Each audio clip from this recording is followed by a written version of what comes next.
역사상 가장 위대한 투자자인 워렌 버핏의 일생을 먼저 살펴보고 버핏에 대해서 배워보겠습니다.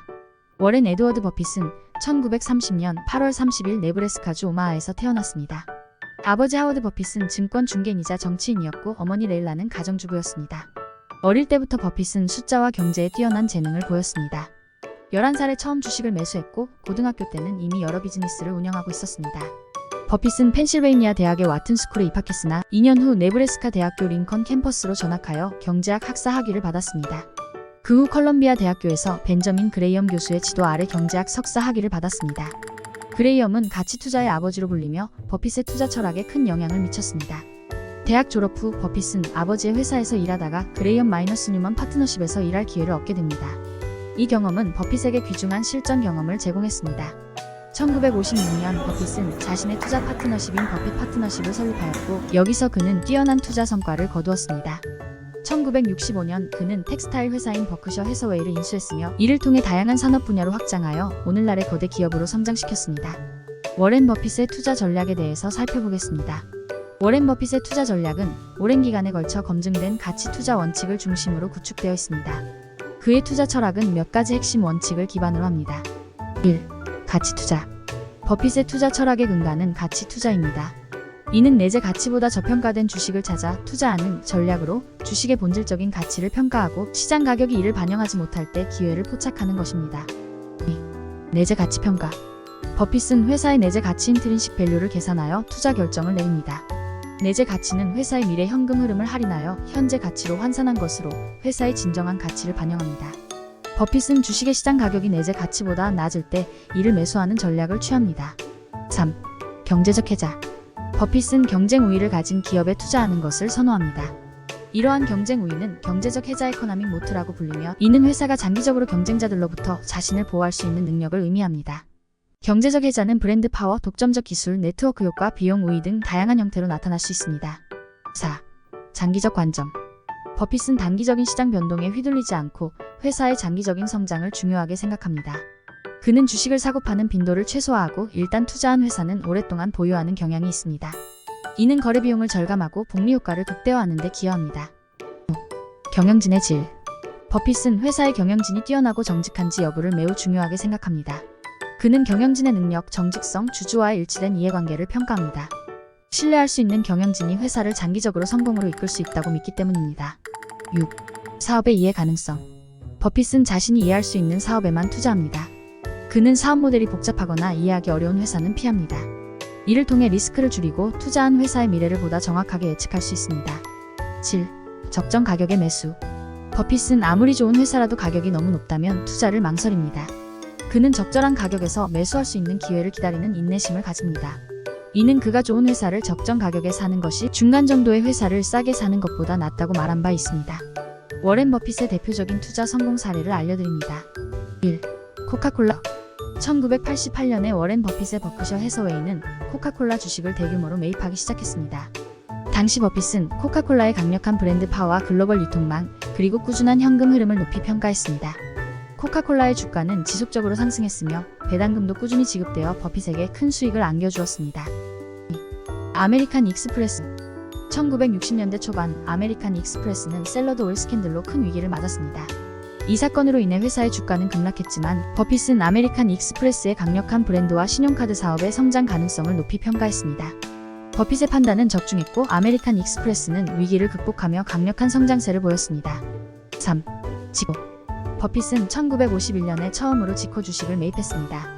당시 지코는 주로 직접 판매를 통해 비용을 절감하는 자동차 보험회사였습니다. 버핏은 지코의 비즈니스 모델을 이해하고 회사의 장기적인 성장 가능성을 높이 평가했습니다. 1996년에 버크셔 해서웨이는 지코를 완전히 인수했고 지코는 현재 버크셔 해서웨이의 중요한 수익원 중 하나입니다. 4. BNSF 철도. 버핏은 2009년에 BNSF 철도를 인수하면서 철도 산업에 대한 대규모 투자를 감행했습니다.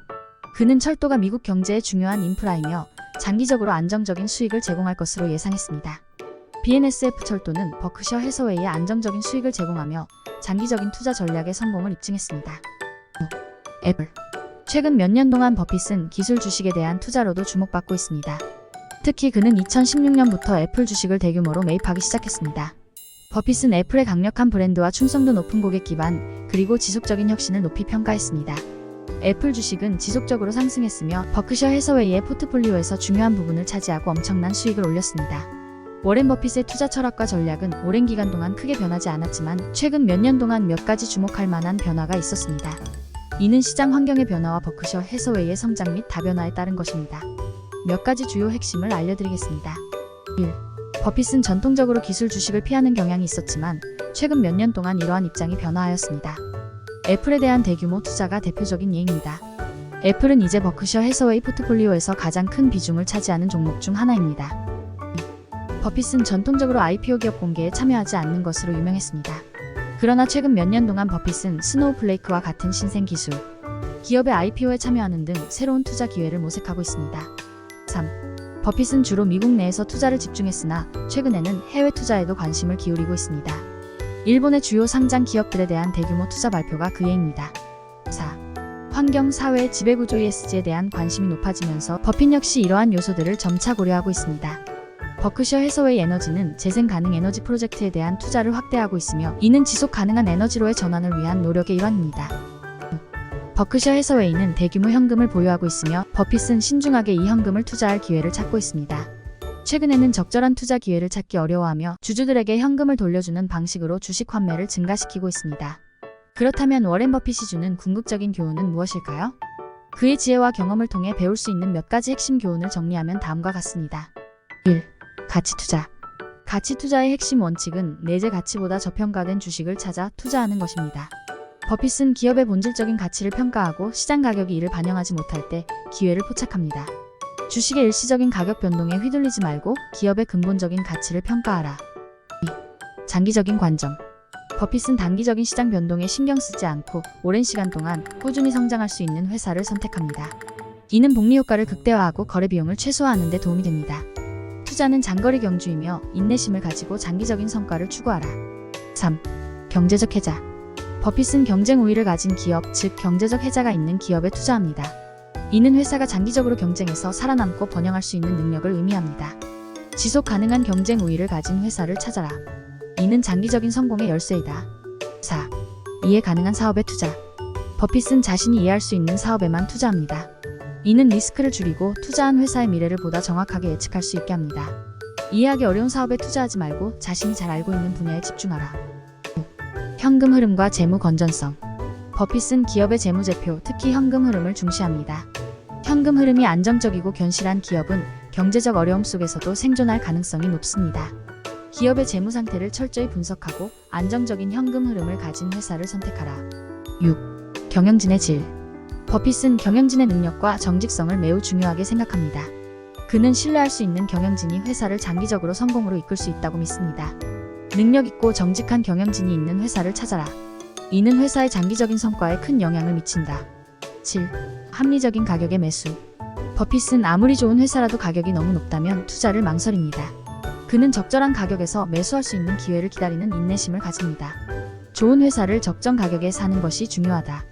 가치 대비 적절한 가격을 지불하라. 8. 시장 비효율성 활용. 버핏은 시장이 항상 효율적이지 않다고 믿습니다. 시장의 과잉 반응이나 감정적인 변동성을 이용하여 저평가된 주식을 찾고 이를 매수하여 장기적인 수익을 올립니다. 시장의 비효율성을 이용하라. 감정에 휘둘리지 않고 냉철하게 분석하여 기회를 포착하라. 9. 검소한 생활과 재투자. 버핏은 검소한 생활을 유지하며 자산을 낭비하지 않고 재투자합니다. 이는 복리 효과를 극대화하는 데 기여합니다. 검소하게 살고 재투자를 통해 자산을 증식하라. 작은 차이가 큰 결과를 만든다. 10. 윤리적 투자와 자선. 버핏은 윤리적인 투자와 자선을 중요하게 생각합니다.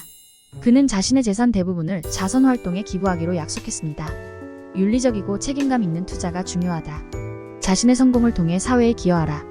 여러분, 오늘 공부한 버핏의 투자 철학은 누구나 이해하고 적용할 수 있는 간단한 원칙들로 구성되어 있습니다. 이를 통해 우리는 투자에서 성공할 가능성을 높이고 더 나아가 사회에 긍정적인 영향을 미칠 수 있습니다. 워렌 버핏의 일생과 그의 투자 전략, 그리고 그가 주는 교훈들은 오늘날의 투자자들에게 여전히 큰 영감을 주고 있으며 앞으로도 지속적으로 중요한 지침이 될 것입니다. 이번 영상이 좋았다면 구독과 좋아요 부탁드립니다. 여러분, 다음에 또 만나요.